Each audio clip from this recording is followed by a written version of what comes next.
Hi there, it's Dr. Nadia, founder of the Doyen Agency and creator of Straight Talk About Sales. Super excited to talk today about what happens after your event. If you've been following me the past several weeks, we've been talking about events. What do you do to make an offer from the stage? What do you do to set the atmosphere? How do you even make money from a live event? Is a live event even right for you? But one of the big mistakes I've seen a lot of entrepreneurs make when they have their live event is they don't think about what happens after the event. Now, I know the event in and of itself is huge.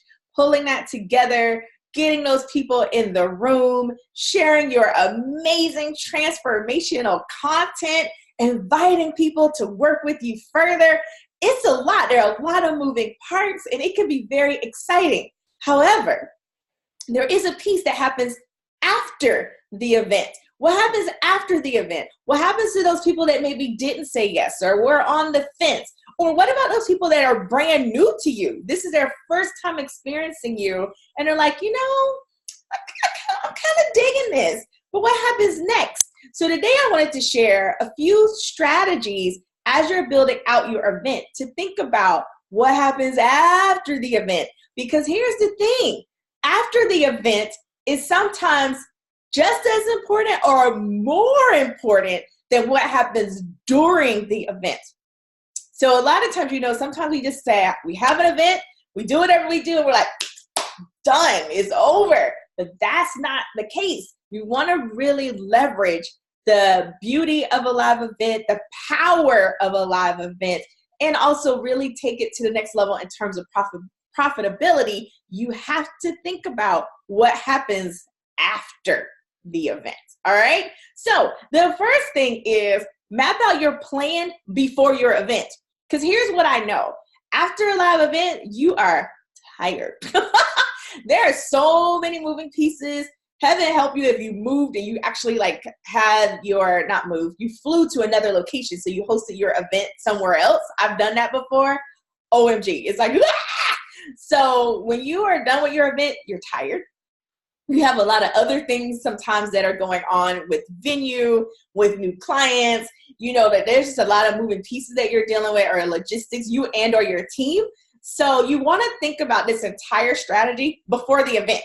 Now, here's the thing. You may tweak the strategy based on how things went at the event, but you don't want to be trying to think of what the strategy is after the event is over. So you want to have some basic framework in place. And you may even think about, well, if this happens, this is what we'll do, right? Post-event. If this happens, this is what we'll do. So you can have those conversations so that you and your team are on the same page in terms of what's going to happen after the event. But trust me, once your event is done, the last thing you want to have to think about is to develop a strategy on what you're now going to do now that the event is over. Got it? The second thing is you want to block out time after your event, not only for new client onboarding, because there are those people that have said yes, and you want to have time blocked out, whether you are, depending on how you do your enrollment, you may have some continued conversations after the event to kind of see where people fit. You may just be moving people right into whatever it is. So that you want to have time blocked out afterwards for onboarding and follow-up, because there are going to be some people at the event that may be on the fence and they don't make a decision no matter how many specials and deals and deadlines and limiters and all that you have in place. They are not going to make a decision before the event is over. It's just the reality of the world that we're living in, right? So you want to have space already mapped out for either you or someone on your team to make sure that they follow up and continue that conversation. The third thing is you want to make sure to identify who those people are, especially those on the fence people, like, for whatever reason, they have questions, they need to talk to someone, or just whatever. You want to make sure you identify who they are so that you can make sure to follow up them first after the event, right? So you want to make sure that you have a strategy in place to capture that information. Remember, when you're at an event, there are so many moving pieces, even a small event, that it's really easy for those people to fall through the cracks. So you want to work with your team on what that strategy is. You got your action takers, you got your people that are absolutely not a good fit, but then you have this whole population of folks that are in the middle. How do you capture those people and identify them so that you can follow up with them once your event is done? And then number 4, think nurture and possible downsell, depending on, how many offers you made at your live event. You may have already made an invitation for a downsell. You can do event tickets for the following year, but think mostly nurture. I want you to think nurture first, because again, you have people that have been following you for some time that are at your live event. You have people that maybe some of your speakers or your clients have invited, so this is their first time really getting to know you. So what is your strategy to nurture and really build off the content and the experience and the transformation they've already experienced with you at that live event? Now's the time to really hit and solidify the nurture, the connection, the know, like, and trust factor. You won't necessarily always make sales in that window. It's a great window of opportunity, but it's also a great window of opportunity to solidify the connection. So the next time you have an event, or the next time you have a launch, or the next time you reach out and want to invite them to join your program, depending on what your enrollment looks like, now you have people that have really connected with you, heart to heart, soul to soul. So then when you do make that offer, you have that know, like, and trust factor solidified. You have to kind of look at you understanding your audience in terms of how many sales emails you want to send out. And again, it also depends on your event, because some people make far more offers during their actual event, whether it's them and or their speakers or guests that they've invited, than others. So you really have to look at what that strategy is like, but definitely numero uno, think nurture, all right? And then finally, make sure you have a stick strategy in place, because here's something that a lot of people don't talk about when it comes to live events.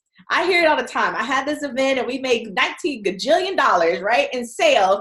But what happens when it comes to attrition? Because not all of those sales stick. Let's just keep it all the way real. We have people that get all caught up, or they make a decision and then the fear kicks in. They're like, ah! Right? Whatever the case may be, they don't stick. So you have to take into account that there will be some attrition.